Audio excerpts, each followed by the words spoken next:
Buenos días, que Dios le bendiga. Estamos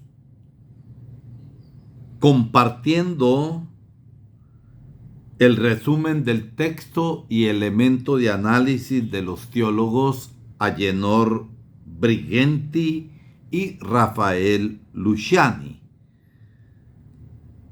sobre el Instrumentum Laboris para la segunda sesión de la Asamblea del Sínodo.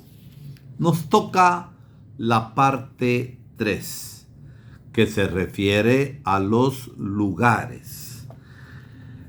La vida sinodal misionera de la Iglesia, las relaciones que la integran y los itinerarios o caminos que aseguran su desarrollo no pueden prescindir nunca de la realidad concreta de un lugar, es decir, de un contexto y de una lectura determinada.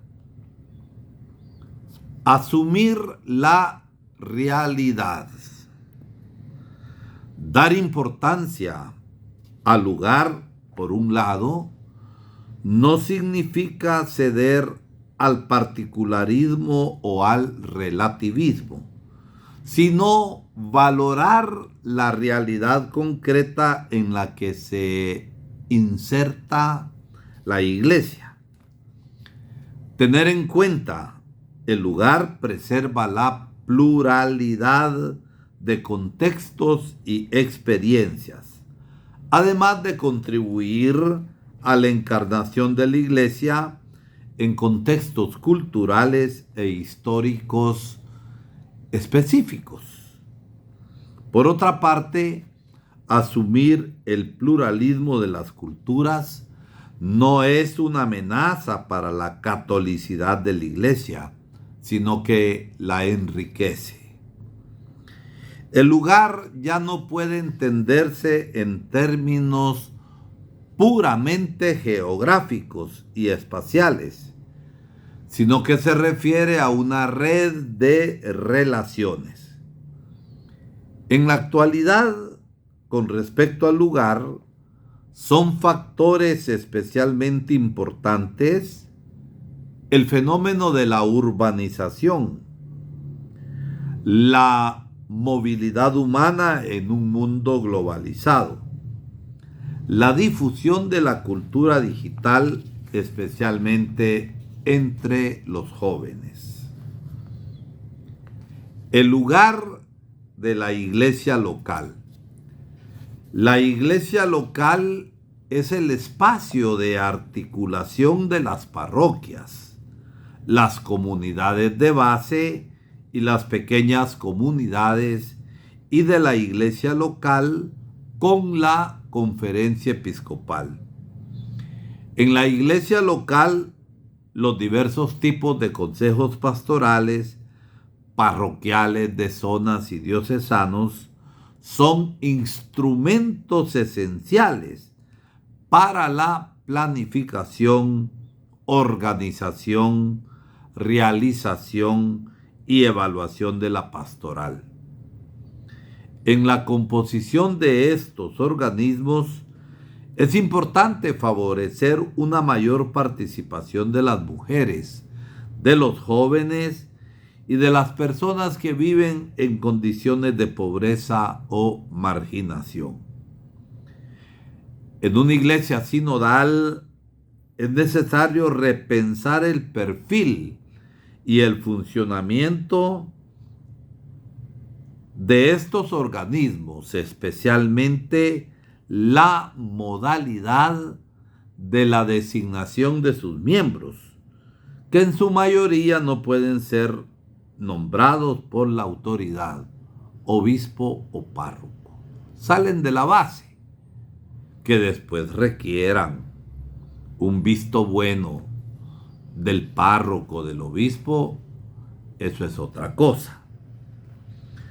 Algunas conferencias episcopales también compartieron experiencias de reforma y buenas prácticas ya aplicadas, como la creación de redes de consejos pastorales a nivel de las comunidades de base, parroquias y zonas, hasta llegar al Consejo Pastoral Diocesano.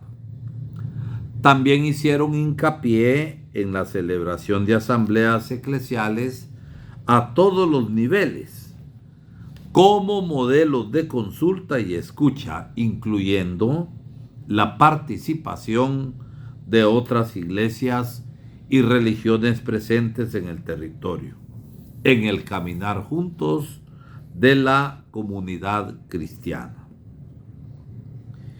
El lugar de las agrupaciones de iglesias.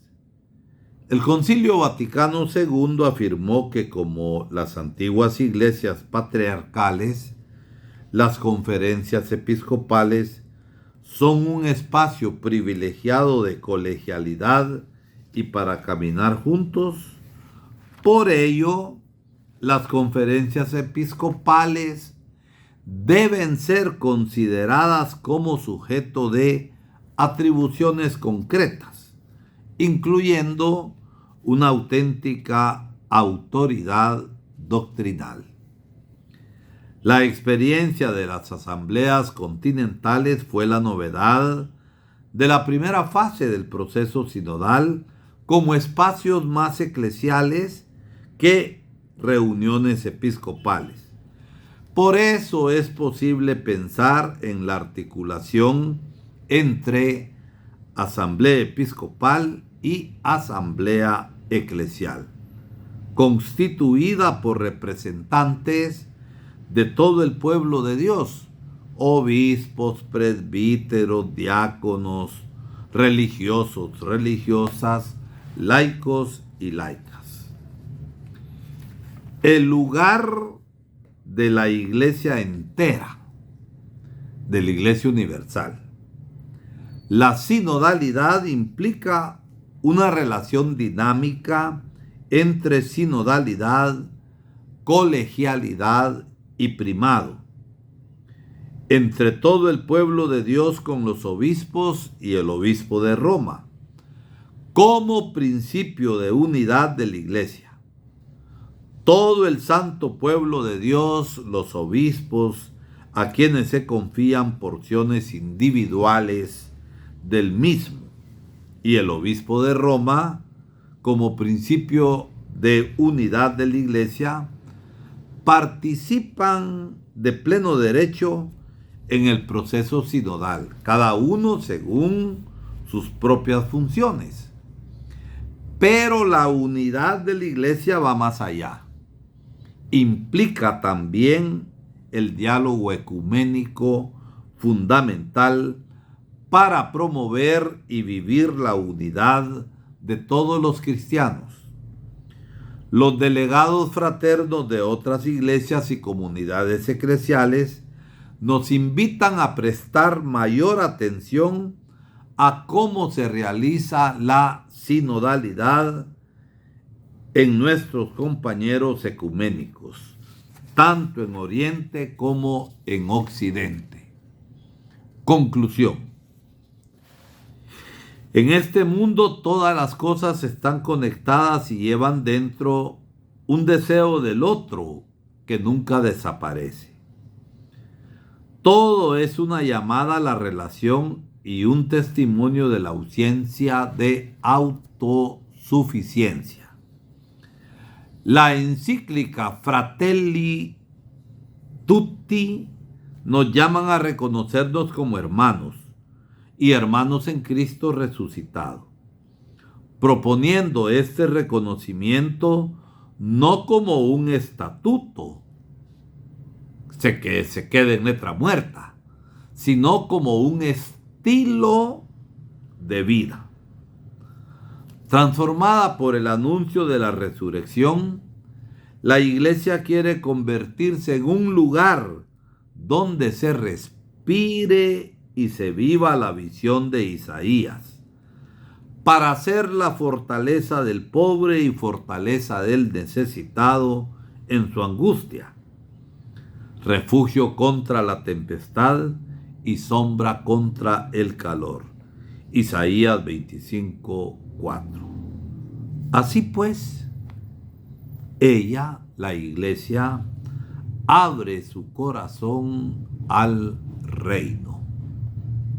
Que Dios les bendiga y hasta el próximo segmento.